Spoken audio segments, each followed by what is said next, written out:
a choice right now, between fear and love. It's just a rock. Out of the dark night of ignorance and into the shining light of truth. Expounding reality. A population of citizens capable of critical thinking. We don't see things as they are, we see them as we are. There's a level of reality where everything dissolves into an ocean of energy. We empower our experience by insisting on our authenticity. That's very profound. Very. Expanding reality. Welcome to Expanding Reality. I am your host, Brandon Thomas. On this episode, we have Denise Stoner. She is the co-author with Kathleen Marden on the wonderful book, The Alien Abduction Files, the most startling cases of human-alien contact ever reported. Now, Denise is specialized to write on this subject because she is herself an abductee. This is a phenomenal episode, guys. Denise is one of the sweetest people I've ever talked to. She did a wonderful job on this book, and she did an incredible job here with this conversation. So for more on Denise, just look down in the show notes, and all of the ways to find her, including her book, will be linked down there. As far as this show goes, guys, you can find us at expandingrealitypodcast.com. That is where links to everything will be. YouTube version of this will be up on YouTube again. So without any further ado, let's just get right to it. Denise Stoner. All right, everybody, welcoming to the show, this very special episode. We have Denise Stoner with us. Denise, how are you today? I'm just fine. Thank you for having me. You are so welcome. You are absolutely lovely. We've been chatting for a little bit here, and yes. I was like, we got to get on this thing because you're just incredible. I want to share you with my audience. So you and Kathleen Marden wrote an incredible book, The Alien Abduction Files, the most startling cases of human-alien contact ever reported.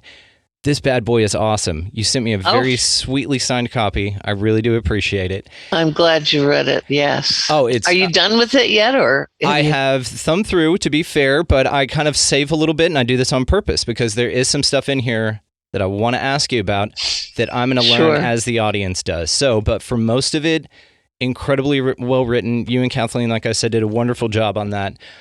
We met through Pam Nance, and she sent me over your email and said, you gotta talk to this lady. She's incredible. Started looking into you, and you are incredible. So I'm shocked that it took us this long to kind of contact here. But speaking of contact, how are you? I'm doing great, yes. And Pam's a wonderful lady, isn't she? Oh, she's delightful. She's just, fantastic. And then I met her through Brent Rains, and I met him through Barbara Mango and Lynn Miller through the book Convergence. And so it's this awesome chain reaction events on all of these incredible people, including yourself. So for my audience that doesn't know you, tell us a little bit about yourself here so they can fall in love with you like I have. Oh, goodness. Okay, well, my name is Denise Stoner, and I usually work with the Mutual UFO Network, and I do investigations. I also support people who have been taken or claim to have been taken, help them sort through that because at times it turns out to be paranormal or a combination of both. So I've been specializing in paranormal for that team. And so I was taken from age 2.5 up until probably maybe 5 years ago. And then I've only had kind of a sighting of my ET during meditation. That's it? Yeah. Interesting. Okay, and so why do you think that you were contacted, taken, and then just nothing? Because people, maybe that you have been, but you don't remember, or they won't let you remember? No, I think I've done my part in whatever it was I was supposed to do. And I'm seeing my ET, but I called him my escort. He came to get me to take me to the craft and to bring me back safely. He also alleviated any pain or fear once I was on the craft by touching my forehead. And I found that's happened to quite a few others. But this same ET has come for me since age 2.5, as I said. And now I am seeing him aging. I saw him during my meditation, and I always kind of meditate and aim to go to the same place, but I noticed he looks older.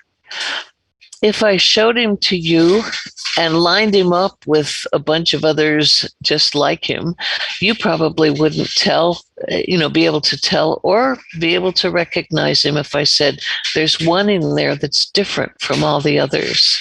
That one is mine. I may be the only one that could tell. Wow, because it's so personal to you.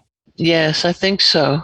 Yes. I think he was the young version of himself when I was 2.5. And I think that he was smaller and grew taller and has aged along with myself, only he's much older than I am. So tell us about him. Tell us where he's from and how you know him. Well, he came as a little kind of a monk-like figure to my bedside when I was 2.5. He had a hood and long bell-shaped sleeves. He was wearing what looked like a little monk, although I didn't have those words for him when I was that young. So I looked under the hood when he came up to my bed, and I could see these great big dark almond-shaped eyes. And he looked at me. He was carrying a tool or some sort of instrument, was long and narrow with a light on the end. He asked me to take his hand, and I did. I wasn't afraid. We went out the door of my bedroom into the hall, and he touched the side of the wallpaper with that instrument, and we walked right through the wallpaper. What was on the other side? Some sort of room, and it had bench-like seats, but they were built into this metallic wall. It was all one fluid motion, and I could look down. It curved way around where I couldn't see once it went around the corner. But at the far end, as far as I could see, I saw other children sitting there. And they weren't looking at me. They were mostly in their pajamas. So I was assuming they were taken from the same area that I was on the East Coast. So they were put to bed at the same time I was, or close. Yeah. But all children. All children that time, yes. And other times while I was young, yes. Why do you think that you stepped from a room you're incredibly familiar with wallpaper you've seen your whole life that just dissolve into another space, and you step right into something that shouldn't be there? Do you think that was the craft or a totally separate dimension? Now, that's a good question. It did resemble other crafts that I have seen, but since I stepped through the wallpaper and there was no in between, there was no standing on the ground and being lifted up. There was none of the other things that had happened to me when I got older. I just stepped through into this space. Did you notice a temperature change or any of your other sense alerting you that you were just somewhere completely different? Smell, feel any of that? Yeah, I didn't know what it was until I got older again, but the smell was very ozone-like, and it smelled like something that was very clean without that kind of odor that you get when you buy some sort of cleanser to spray. Yeah, they're not using Fabulosa. Spray. Yeah. No. So yes, I would have to say very ozone-like. I couldn't identify it when I was young. And temperature-wise, it was absolutely equal, neutral. I wasn't too hot, wasn't too cold, just right. You know, and this is another question I've got, is kind of what did the air feel like Because I'm thinking whenever they talk about these, because if we've identified it as, let's say, for instance, we're going with the craft, because you've associated with other crafts, that entails that it flies or that it moves through our atmosphere somehow. But what that entails is those sharp 90-degree angles that they talk about, and how they talk about, we'll apply a lot of our mental thinking to how we would react in a craft like that with our perception of how things work. And we'd be, what do they say? Spaghetti against the wall, right? You'd just be splat because of the G-forces. But something that's interesting about the antigravitics, or however the craft operate, is that they seem to affect an atmosphere inside the craft as well. They would have to. Using the same logic, we just take it past what mankind can do and say, well, there's got to be some way that some entities, if they can develop this craft and this technology, they've solve the problem of turning into splatter against the wall, right? And so that's why I was curious about what it felt like. So you're saying it was completely neutral, which is another interesting perspective, because it may equalize everything so that they can traverse just at these crazy speeds, and then don't end up with a bunch of splattered kids on the wall, right? Yeah, true. The feeling was nothing unusual. I was a scuba diver for years and know what neutral buoyancy is. And so I could relate it to that somehow. It felt light. Thinking back on it, the various times, it was almost as if, had I tried to jump, I might have stayed up in the air just a tad longer. That's interesting. Than we do here. Yeah. Wow. Okay. So thank you for that. You really get to ask somebody what a UFO smells like. That's pretty cool. And thanks for being able to remember that. Ozone-y, guys. Kind of, yeah. I don't know if you could make that into a candle or something, just for some side hustle, Boy, wouldn't that be nice? Candle? Yeah, because it's from your memory, so we got to trust you on it. I would buy a case. So whenever you get those, let me know. We'll put them out to everybody else. So what happened next? So you're looking around. There's a bunch of kids everywhere. How far can you remember through this process? Not very much as a child. I was busy observing, seeing the other children. There was another ET standing in front of them, kind of walking up and down, and it, must have been talking to them. I didn't hear any sound. And the children were all looking directly at that little ET. And then the next thing I knew, he was tapping the side of a wall, and I was back in my bedroom. Wow. Yeah.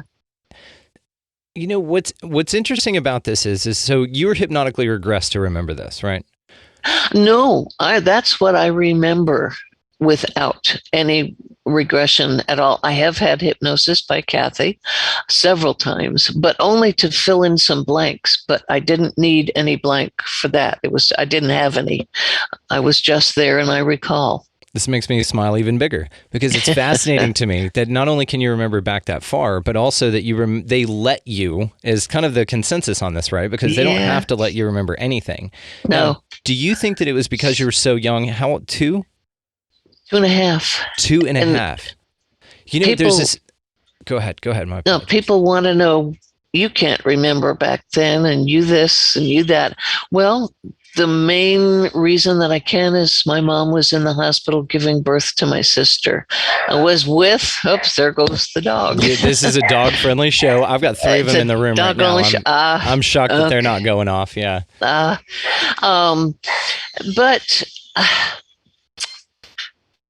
I would have to say that the reason I recall so clearly is my mom was gone for the first time. Absolutely gone. And I think that is why I was with my grandfather, and I had been downstairs looking out a window, and I was watching what I now know was the craft that this entity must have come on or was sent to watch me. It was shaped like Humpty Dumpty, an egg, and that's who I thought it was. In your childlike mind, I'm saying to myself, there's Humpty Dumpty. Why doesn't he have any eyes or nose or mouth? And you're speaking of the craft.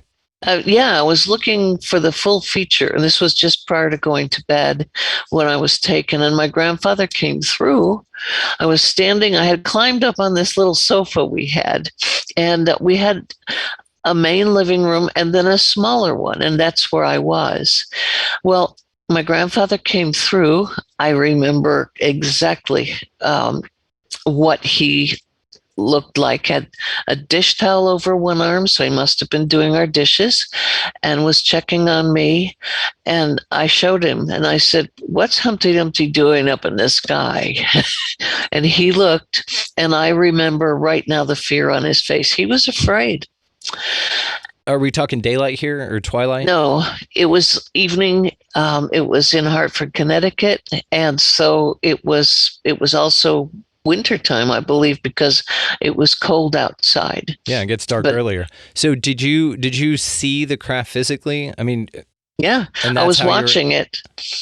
But it was dark, so was it illuminated in a certain way, or was it low enough? Oh, yeah. It was huge, bright. And then next door to that home was nothing but an empty lot. And it is still that way today.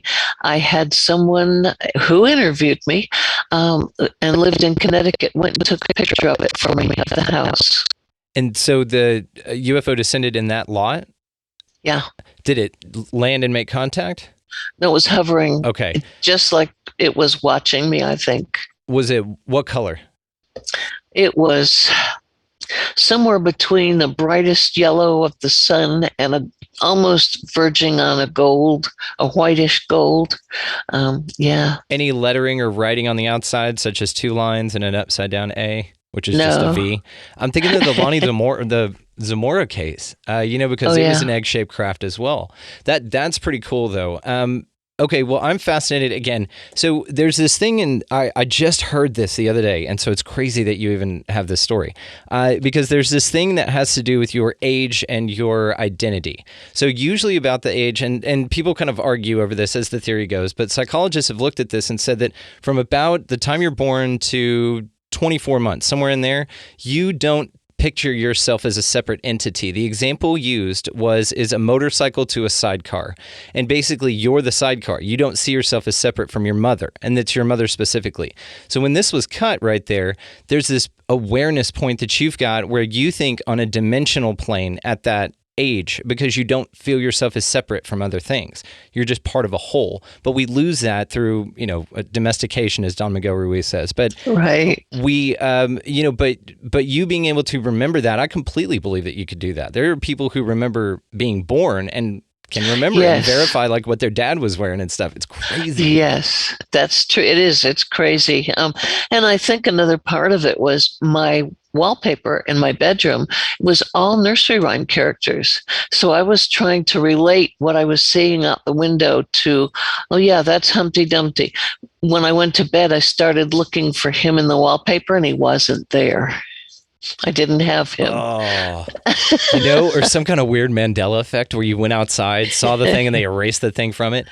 And this is how sneaky these little buggers are, is they could know that let's say you did have Humpty Dumpty on your wallpaper. I believe you did, and they made it go away somehow.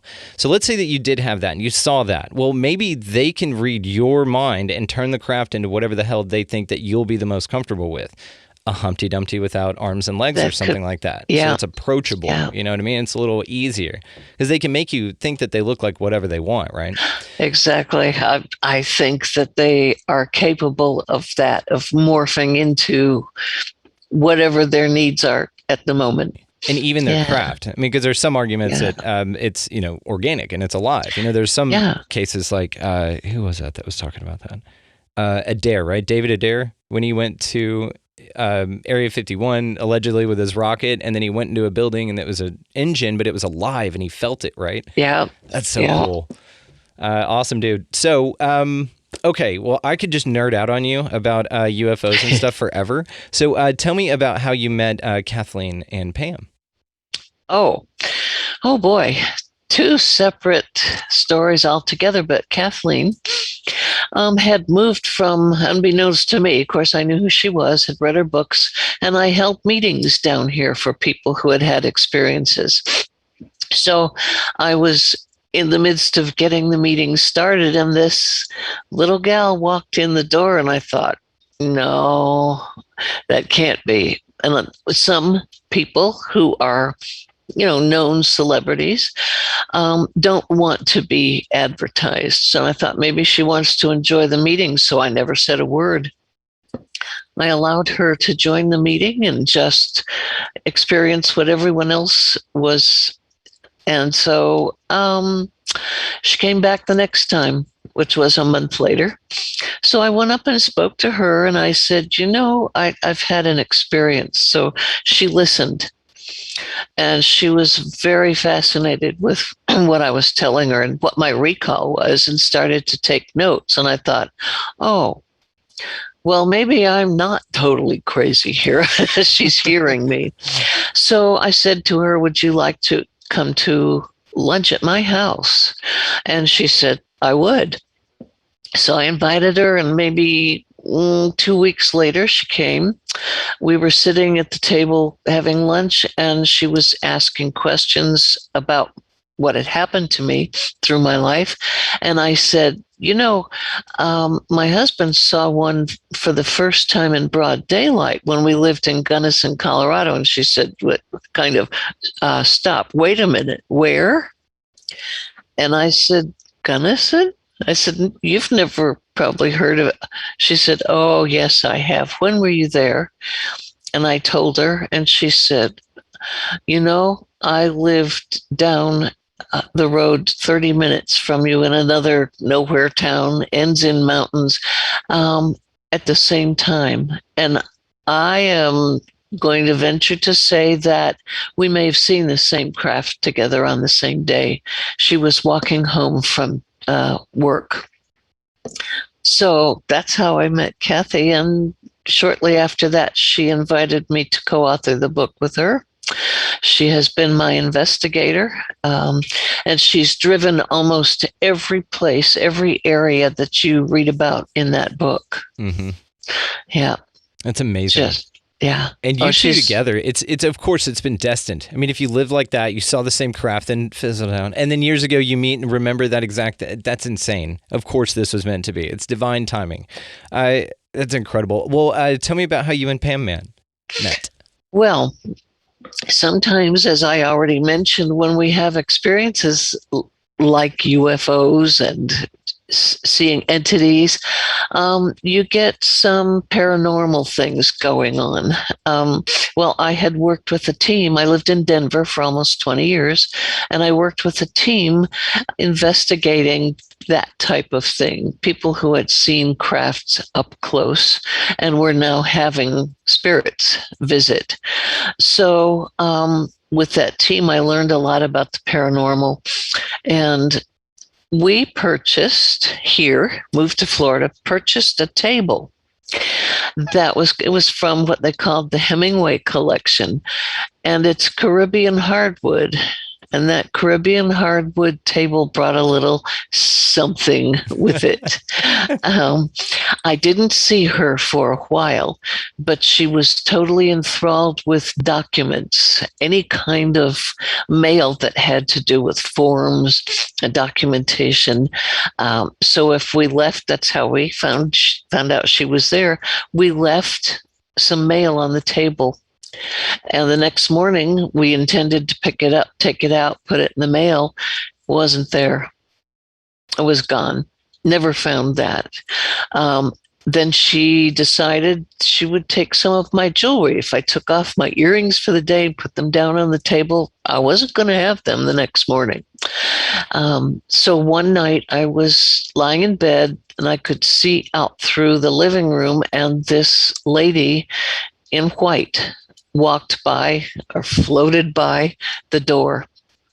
Didn't turn. She was facing where our table was in a kind of a beautiful, summery, I don't know, plantation style dress.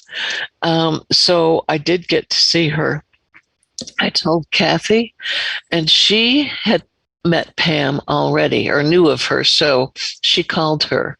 And Pam drove down here from the Carolinas and brought her assistant at the time with her. And they brought all kinds of gadgets and goodies, some of which I own now. And they did not capture the woman's voice, but capture who we thought might be my husband's dad. I also thought he was in the house. And a couple of people who were speaking French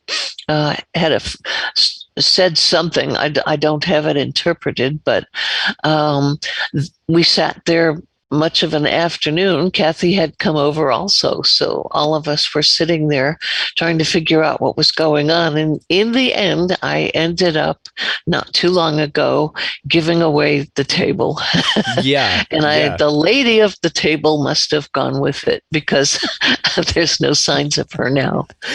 So I love this. This reminded me, because you told me about this on the phone, and we were both having a really good laugh over this. So it reminded me of one of those Reddit posts or those Craigslist posts where they just give stuff away. They're like, free piano, and then it says not haunted. It says, just don't want the piano anymore. Plays great, not haunted at all. And, free, just take it. Yeah, and it's like that. So when you got rid of yours, you are the kind of lady I know though that said something about it. Hey, by the way, this thing's haunted AF. Be careful. Yes, yes, absolutely. We actually gave it to a neighbor's daughter who bought her first home and didn't have any furniture. Oh, God. So we said, if she would like it, she's willing to take it, and she has it. Well, if she didn't have much there's not much for Caribbean table girl to mess up, So, or to no, mess not with, so right? far. Yeah. Except maybe the paperwork signing on their home. Right. Because it's that new. Or you have that drawer with all the sauces. Something keeps taking their Panda Express soy sauce, and they can't find it anymore. Yeah. And that's like the extent of it. It's adorable. That is an adorable haunting. So it's fascinating to me, like I said, what you've done, what you've seen. So tell me, if you don't mind, about one of the regressions that you had, about one of your experiences with Kathleen. You document one in your book, the hypno-regressed, which was it, the abduction account, where they were doing something and it had to do with a piece of sand feeling in your eye duct. Do you remember that? I do. Some of the hypnosis work that Kathy's done, she has given me a kind of an amnesia, and we haven't gone back to explore it again. And some I remember that I do. So she will lock parts of your understanding so that you don't have access to them because you're not ready for them? No, I was ready for everything. However, the first chapter is about me. And I wrote that. The next chapter is about Jenny Henderson. And I had not heard of her before, but Kathy thought there was a possibility we both may have been on the same craft.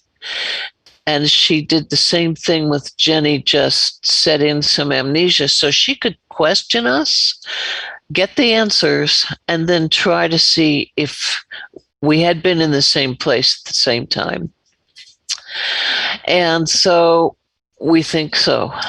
I know Jenny, and she's a very, very private individual. But the part where I don't think I know, they inserted something. They had a long tool. I saw it coming at me.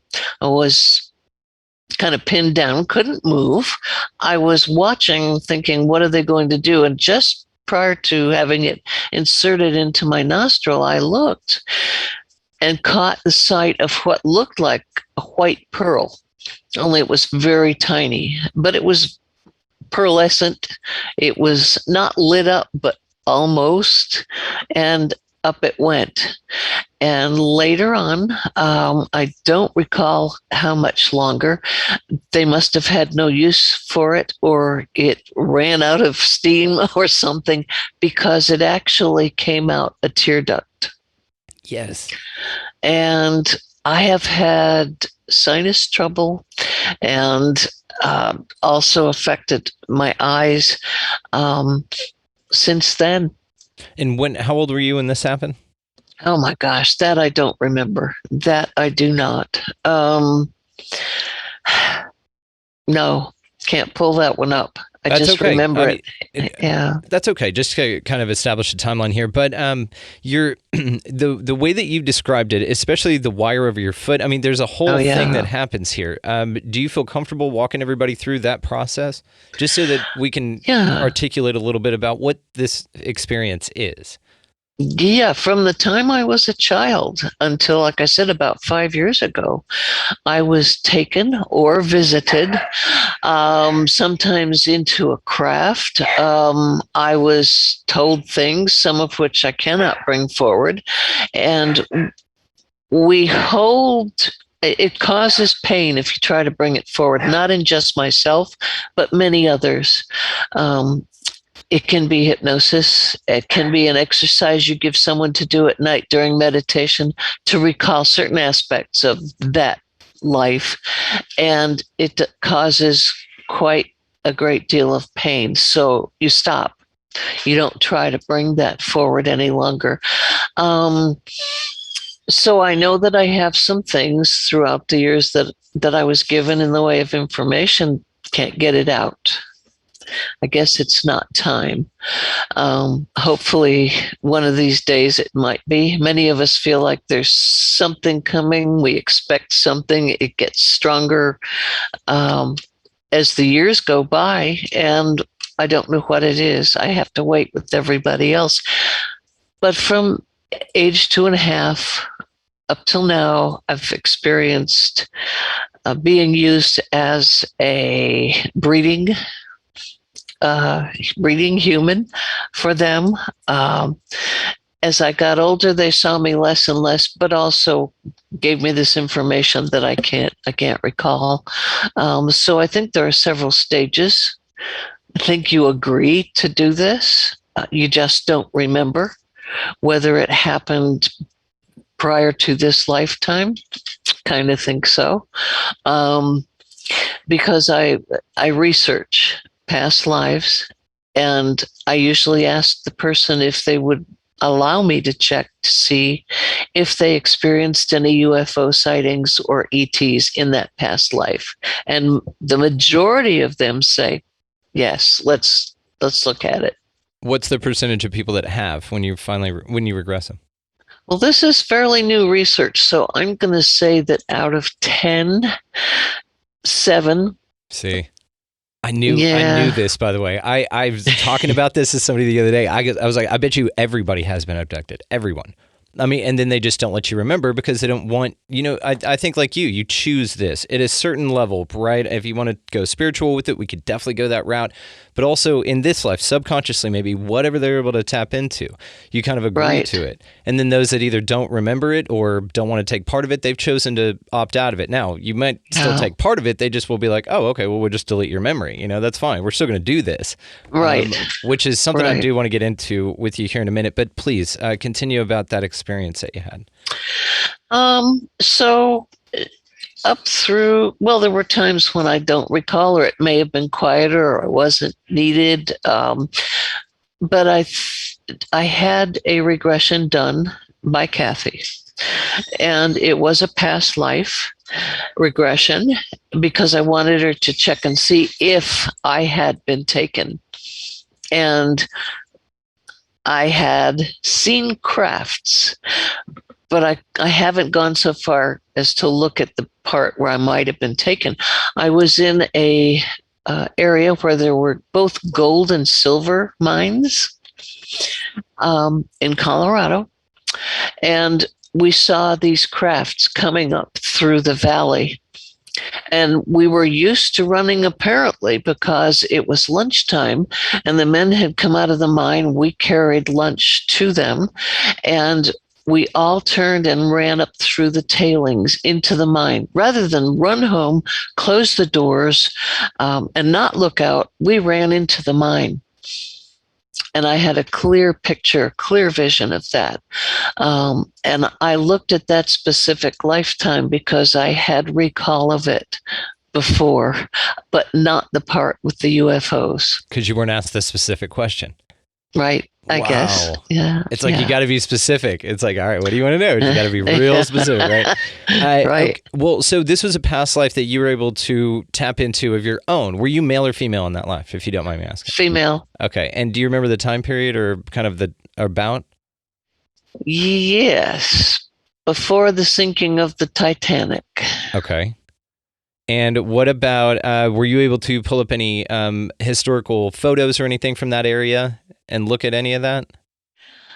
I have been searching, and I could see where an individual would run up the mine tailings. And of course, I lived in Colorado, so I can't say that I had never seen it before, but I'm looking for one specifically. Yes. And so I was thinking, because I asked Pam Nancis as well, and she said, yeah. And I could identify people that I was in a past life in a picture that she's looking at in this life. How freaking cool is this? I love this stuff. Yes. Okay, well, what happened in a different past? Were you able to recall? Let me start here. How many past lives? I have so many questions for you. I'm so excited to talk to you. How many past lives have you been able to regress to? I would say 3. How many of those were you asked the question and answered it positively that you'd seen a UFO in those? Only one, because I think that particular one was the most important and the one just prior to this. And I had recall of the lifetime before I was regressed. So, as a matter of fact, my middle name now was my first name back then. Okay, explain. And I've seen the gravestone. Oh my God. All right. We got a winner. Go for it, please. Yeah.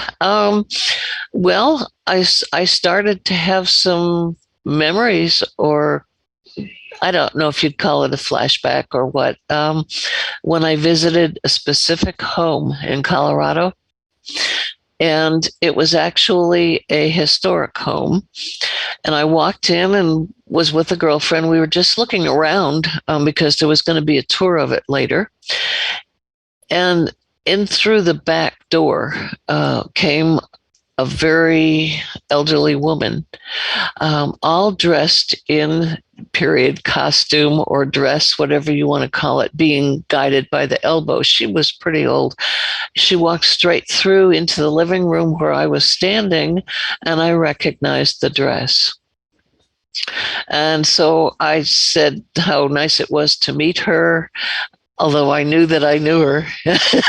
She had the brightest blue eyes and looked at me as if she should have recalled who I was. But I said, could you wait here a minute? I wanted her autograph, which I have. I ran out back. They had a little brochure. I grabbed it, brought it in, and she signed it. And it was just like I'd known her forever. And I said, where did you get the dress? And she said, upstairs in the attic in a trunk. And I said, but you're related to her. And she said, I am.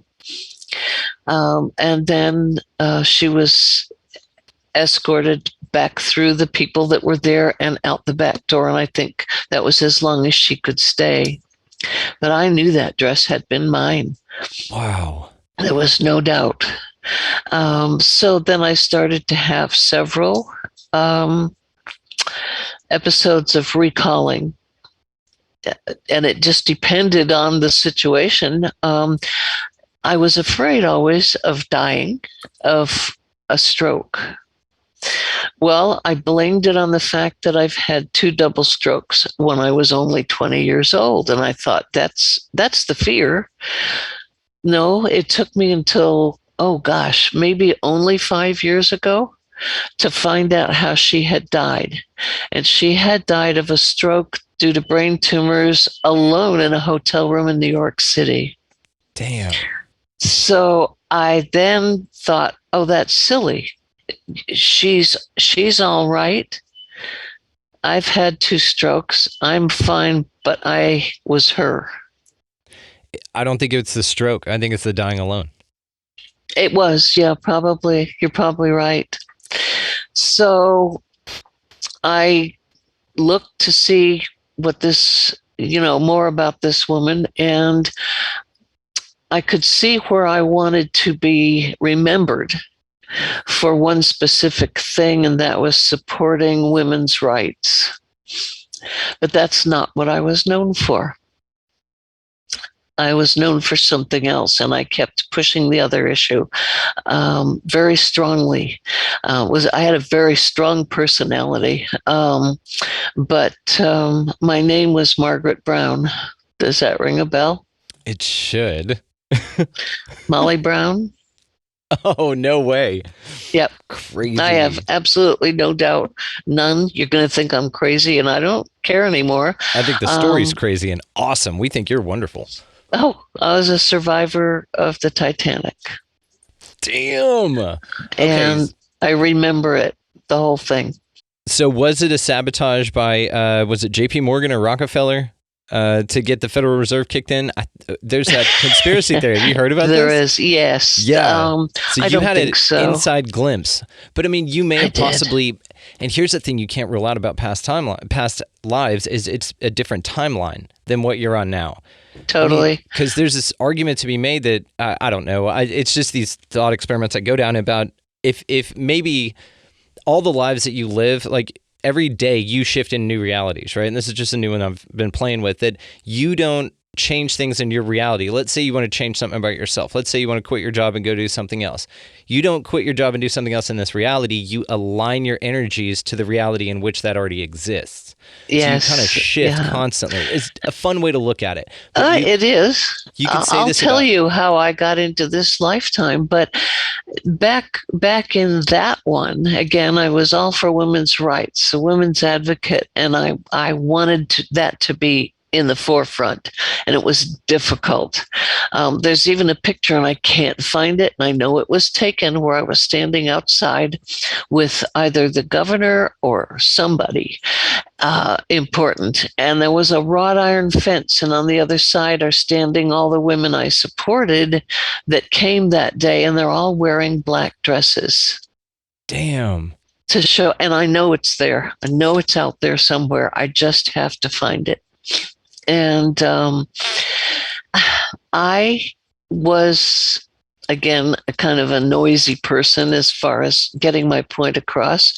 When the Titanic sank, I was sitting in a room playing cards with a man who was a friend, and he died on the ship. I don't remember his name or who he was.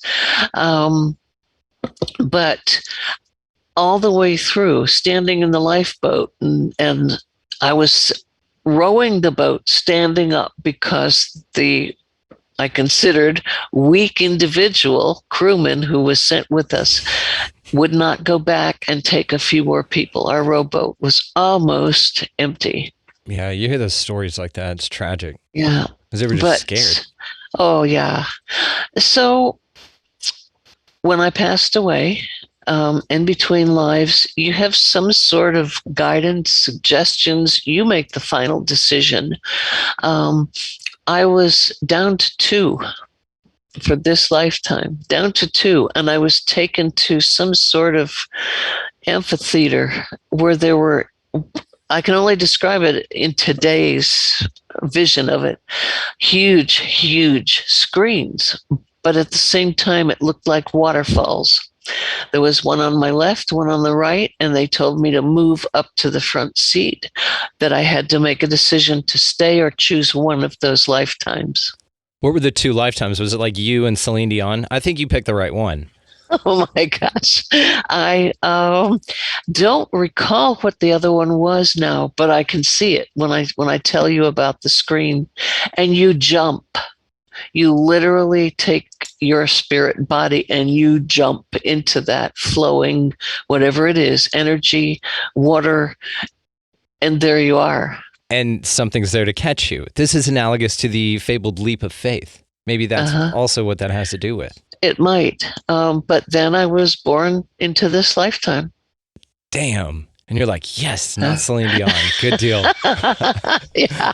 Well, that is fascinating. And it's amazing to me that just even the thought experiment that you can go back and look at a picture of yourself from a past life previous, have memories that you regress to, and you can get a glimpse of them. And then, Imagine, I'm thinking if you can regress yourself back to one of your past lives where you could find a connection to where you were influenced by you. Like, think about that. What if you were an author in a past life, like Hemingway or something, and then you read that material and that made you become an author, but it's really just you. Yeah. I had the near-death experience in the hospital, but it was different because most people are in a coma, they go into shock, they're on the operating table. I was being wheeled into surgery. They were going to do exploratory surgery. I'd already had the 2 strokes, but there was something else not right. So as I was wheeled down the hallway, I said in my head, enough of this, I don't want to do it. Are you hearing me? This is going to stop. I want out. The very instant I said I want out, I was on the ceiling. Damn. I could see the tunnel that people talk about. I could see people in the distance. I know now that that is a conscious, subconscious connection that I made, and there was agreed, I'm out. Let's do it. So I was awake. I was told I couldn't stay. I could not come with them just now. Couldn't see their faces, but it was a man's voice that said that to me. Put his hand, one on either side of my shoulder blades in the back, and pushed. Because I was fighting. It's like, nope, going in that tunnel, that's where I want to be. Let me in. No, pushed me. And I tumbled all the way down the hall, through those double doors, and I entered my body again through the mouth. The nurse had been trying to wake me up. I looked down and saw the body, and I got one last push, and I went, the body on the table, and in I went head first, spun around, and I woke up fighting, kicking to leave again. Damn. God, the picture that paints is incredible. My God. So it's almost like that you made an agreement or a promise or a deal, or you're under a contract or something like that. And then at some point, yeah, you have this power because you're an infinite being, as the theory goes. And then you're like, I'm done, I'm out. And at that point of vulnerability with your body, maybe the veil's a little bit thinner, right? You don't have as strong a bond because the life force is pretty weak at that point. So you're ejected out of this thing, and your buddies are like, no, man, you got to get back in there. You know, you got to, it's not over yet, dude. I mean, that's it. And then they shove you back in there. Or that equivalent of like, take my keys. And then later you're like, no, I can drive. You know, it's like, no, man, you can't drive. You got to go back. You're not done yet. Sober up. Well, what happened after that? I woke up and I healed. They had only given me a 20% chance to live after the surgery, and told my husband, get my paperwork ready. We had a 5-month-old daughter, but I just healed. I'd had an experience before the surgery with a nurse who didn't look like normal nurses. Her eyes were slightly large and almond-shaped. She was wearing a nurse's uniform. This was back in 1969, but she was wearing a uniform out of the 40s. Mm-hmm. Like the Men in Black, how they drive those crazy sedans. Yeah, she had weird little fuzzy hair on the side of that nurse's cap that wasn't normal. And she leaned over and said, everything's going to be okay. This was prior to surgery. She took the sheets that had and Kathy has my medical jacket where this is written. I had lost it's written violent purple fluid from everywhere. You name the orifice and it came out of there. And I hate saying that, but true. She rolled up the sheets, rolled up everything that fluid was on except for one small spot on my hospital gown, and took it away. The doctor came in and said, where are the bed sheets? I need them for the lab. And, and I said, the nurse took them. They couldn't find her or the sheets. So cool. So yeah, they got rid of the evidence, right? Yeah. So what do you think that purple fluid was? I don't know. I think it had been in there and it had caused some kind of danger, illness, whatever to me that I was sensitive to, and they got rid of it right then and there. But there was so much damage done that the surgery was required. I only have a part of my stomach and only 3 feet out of 22 feet of small intestine. So that had to be removed. Yeah. Okay, so unlike the UFO, that is interesting. We do not want to know what it smelled like. So when do you think that you caught maybe like a space parasite from one of those space kids on the ship? No, I think it was something else. Like etheric, like ectoplasm or something like that, something more paranormal? No, I had been taken on a tour of a ship that affected me, and I still can sense it when I think about it.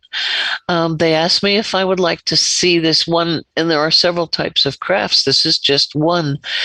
Would I like to see the operating procedure of the craft? And I said yes. So they walked me again around, and there was a room on the right, and I stepped inside, and it felt like like I was inside someone's heart. It was like a boom, boom, boom, boom, only everything was included in that: senses, feeling, hearing, and the floor was running some sort of fluid through tubes, pipes, but I could see it. And I was on a walkway because I guess I wasn't supposed to step on that. I was guided, and up in front of me, I saw something, and that something had a face. The rest of it, no face, but it was biological, it was organic, it was machine-like. It was a combination of something living and not that was operating that machine. And I was allowed, they said 2 or 3 questions. So I asked one, are there more of you? It's all I could think of at the time. And it said, absolutely. We're all in touch with each other. We all know where each one of us is residing, and we all belong to the same mothership. Could be spiritual, could be artificial intelligence, it's all connected, could be hive mind type entity with exceptional powers, or interdimensional. I mean, all sorts of things come to mind. Yeah. So second question was, why would anyone agree to be locked into this position? You're there. This is horrible. I felt horrible and it was a she, for her. And she said, do you honestly think that living part of me stays here all the time? So I think, is she out? Can she go out of body or out of whatever this is from time to time? What? I don't know. Wow. Almost like when you're sleeping, because that's what I think happens when you sleep. Like your soul moves on, or your etheric body or whatever moves on, but your body needs a rest. Maybe that's what happens with this. They put it on some sort of literal autopilot, and then she goes and like hangs out on a beach somewhere. Yeah. And it kind of reminds me of, do you remember what year this was at all, or about a rough time estimate? I'm looking at the age I might have been, maybe 30s. Okay. Yeah. Okay. So I was curious because it sounds a lot like you may have come up with the first idea for Ridley Scott's Alien, because the mother or the queen is stuck in the ship because she serves a function, Yeah. So I was in my maybe in the early 80s, maybe. It was either that or the 90s, one of the two, I think. Yeah. Okay. All right. The movie was made before that. Never mind. But it's still a fascinating story. So let me ask you about the parts of your memory whenever you regress that you can't really remember that are there, but you don't have access to yet. When you were describing it, it's almost like a window of a room that you can see that something's moving around in there, but the glass is frosted and you can't look through it. But you know that Right. something's there in your own psyche. So do you think that there's some sort of like time released memories, or one of those things like, in a movie when they're like, take this, and it's like, when will I need that? And they'll say, when you need it, you'll know, Kind of. Yeah, I think so. Because of the way I've recalled, none of the events were attached. Right. Like, oh, this happened. Oh, then if that happened, then this happened over here. No, it was very scattered. Yeah, like they don't want to let you remember the first 5 minutes and then, skip over it and Yeah. do something else. It's Yeah. fascinating because I mean, one day maybe you'll just be sitting in a restaurant and you'll just have kung fu skills that unlock because you're going to need them in a week so you can get limbered up. It's just interesting to me how these sort of things play on the psyche, and that's been one of the biggest things that you hear about in the abduction phenomena.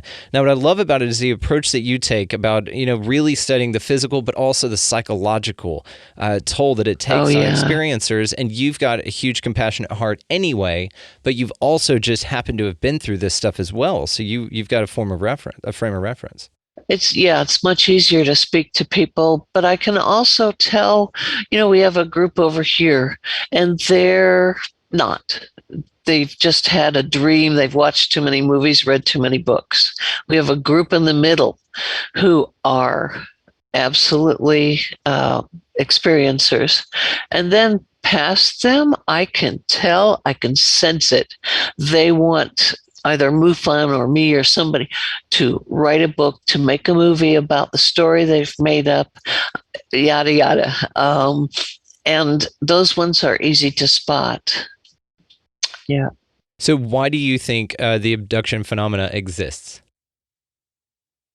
I think it's been here for a very, very long time, beyond several lifetimes or more. Matter of fact, back in biblical times, how far before that did this happen? Might there be drawings, paintings, pictures? Yeah, that type of thing. I don't know. It's very old. Yeah. I've been, not toying with, but I've been aware of the idea of the prison planet type of a thing, and that us we're just resource to them, or just some sort of livestock, or maybe experiment, or just some entertainment or something like that. I don't think we'll ever really know, because of the way that they've already shown us that they can disguise themselves to be whatever they want. They can make you remember or not remember whatever they want. So therefore, anything they tell you, can't necessarily be trusted. It's just all about what resonates with you and how you feel about this personal situation for yourself. Right. But overall, do you get a sense that they're nefarious at all, that they're out here to do us some harm, or? Well, I think there are bad guys just like there are here. The majority of us are warlike people. We want to gain more property. We would like to gain a planet. Now we're working on Mars. So we want to take. So I think, that we've got those, perhaps not so many in that arena as there are humans who wish to fight, just because it's been eliminated, and certain ones, they know better. There's some sort of, what would you call it, group of entities that are out there protecting the universe as best they can. Yeah, and it's interesting when you hear about, entities contacting, and because, like I said, we either all could have been abducted at some point and just they make us forget, or only a select few of us could be abducted, and now you're throwing into the mix different types of entities that do the abducting. Let me ask you this. Have you been abducted by the same type of entity each time? I will say yes. The Greys, and then the one I call the Doctor is more the insect type. Yes, the insectoid, which you have a great picture of in the book. Right. Okay. He was very, very intelligent. No emotions. He just did, more of a scientist, did what he had to do, and that was that. He was done. The ETs, the taller one, that's my escort, very, very much, I don't want to say human, but has a soul. The smaller ETs, I think they're robots. Yes. They only moved from against the wall when they were told to, one or several at a time. Twice I experienced what people would call the lizard type, the reptilian. I didn't care for it, don't like it, don't know what they're all about, and I don't want to know. So you have been abducted by reptilians as well? Once. Okay. Do you Saw mind one going into twice. Yeah. I was taken to some kind of craft.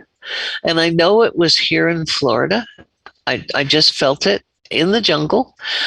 And we had the Air Force here on a couple of bases, and they closed, and it's just all grown over with vines. Well, I haven't gone to look. I'm not sure where to look, but I was taken to an old hangar that belonged to the Air Force. And there was a huge craft over the open roof. We were taken in there, sat at tables, and there was some kind of lecture given by a reptilian wearing a military jacket, no insignia. So I couldn't tell you from where, what military area. Kind of like a reptilian TED Talk? Yeah, speaking with another human in uniform. In military uniform? Yes. Were they wearing the same type of uniform? Yes. Or you could just, were they same. Earth uniforms? Yes. Yeah. Were you, whenever they came to get you, you said, just back a little bit here, did they physically just come grab you, or were you asleep and you were abducted that way? Sometimes I was just told, we're going to go now, and I went. Sometimes they took me, and I didn't realize what was going on until I was in the craft. All variety. And I was just curious about how they got you from where you were, the reptilian specifically, to the craft with the TED Talk with the two military people. Oh, that was weird, because I was on some kind of, I don't want to say motorcycle because it floated. I was taken by some kind of craft that they had, put on one of those, and I was on it through the jungle. Like open air? Yeah. Did it make a sound like an engine? No, only leaves blowing and wherever the whooshing of this unit, whatever it was, caused when it went by. Cool. I'm thinking of those things in Star Wars, when the Ewoks. Oh yeah, no, this was different from that. So what? So you recognized a reptilian and a human being. Do you remember Caucasian or what nationality? Do you remember? You mean the human one? The Yes, human military was Caucasian. Okay. And this was in Florida. Yeah, I'm pretty sure. Crazy. I can't tell you guaranteed, but well, nobody can guarantee anything. I mean, this could all be fake, right? We could be brains in a vat somewhere, just getting electrodes plugged to us to simulate reality to tell us something's happening. Yeah. So what happened after they were taken aboard the craft? I'm just fascinated by the reptilian thing for some reason, and why. Also, because it marries with another more benevolent force. There was some sort of lecture given. He had what looked like a clipboard, and he was holding it up and reading. And there were other humans in at the end of the table with us, and he was reading something. I have no recall. What did your dad do for a living? He worked at the same place that Stanton Friedman worked for, Aerojet General in California. Yeah. Just interesting. That's all. Just interesting. Stan Friedman wrote a wonderful foreword for your book, by the way. That's so cool. Oh, yes. Great man. We miss you, Stan. Yeah, we do.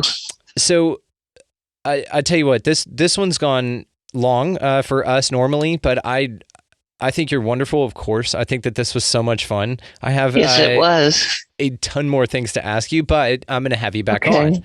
So I'm going to be doing some panel stuff, and I want to include you on that. I think that would be a ton of fun. You're an absolute delight, Denise. Oh, and thank you. It's been enjoyable. Good host. Oh, that helps us say what we have to say. No, you guys are fantastic, and I'm just fascinated by this. Your book, of course, is wonderful. I will be linking it down in the show notes. You guys go check this thing out. It is absolutely fantastic. Denise Stoner, thank you so much. Thank you. Could not be more grateful for Denise Stoner spending some of her time with us on the show today. Check the links below, guys, to find her book, The Alien Abduction Files, the most startling cases of human alien contact ever reported, co-written by Kathleen Marden. Now, Kathleen has her own story. You guys go look her up because she's coming on in a couple of weeks. So we're having Kathleen come on as well.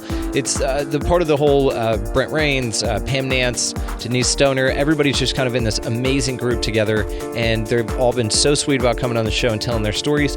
So look forward to that as well. So the music that you're hearing underneath this, guys, is a good friend of mine, Vinny the Saint. Check the show notes down there for his link to find him and his music as well.